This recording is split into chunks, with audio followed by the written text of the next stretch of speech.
وسهلا ومرحبا بكم إلى قناة معلم حذار.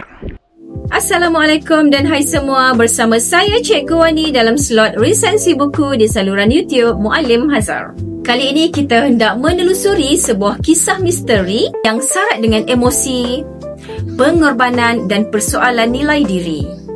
Buku ini berjudul Bayang Sofia daripada penulis prolifik Temeh Abdullah. Kisah ini membawa kita mengenali Sofia, seorang wanita yang berdedikasi dan bijak.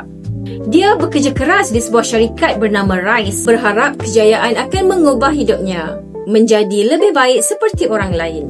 Namun hidup Sofia mula berubah apabila muncul seseorang dari masa lalunya, iaitu Danny, seorang atlet tinju tersohor. Pertemuan itu membuka semula luka yang cuba Sofia padamkan. Dia diingatkan kembali kepada satu janji lama. Janji dengan sebuah organisasi misteri yang pernah membantunya mencapai kejayaan. Tapi kali ini mereka datang untuk menuntut balasan yang tak murah harganya.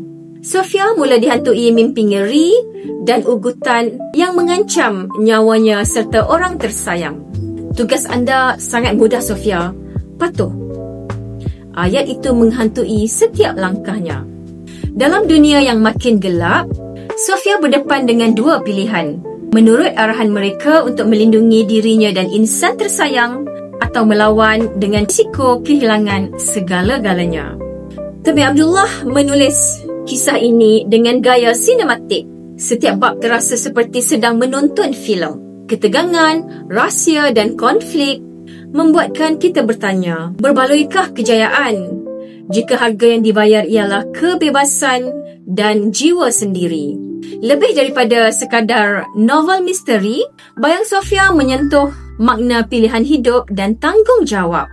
Ia mengingatkan kita bahawa setiap kejayaan mungkin datang dengan nilai yang mahal untuk dibayar. Dan di penghujung kisah ini, pembaca akan sedar kadang-kadang musuh terbesar bukan orang lain, tetapi bayang diri sendiri yang kita cuba lari darinya. Saya Cikgu Wani dan ini Bayang Sofia, kisah yang menegangkan, menyentuh dan penuh pengajaran. Jumpa lagi dalam resensi buku seterusnya hanya di saluran YouTube Muallim Hazar. Jangan lupa klik like, share dan subscribe untuk lebih banyak resensi buku yang bermanfaat. Sekian dulu untuk kali ini. Assalamualaikum warahmatullahi wabarakatuh. Muallim Hazar, inspirasi kita semua. Ilmu di semai cahaya menyinar. Di layar YouTube membawa hikmah. Setiap video membawa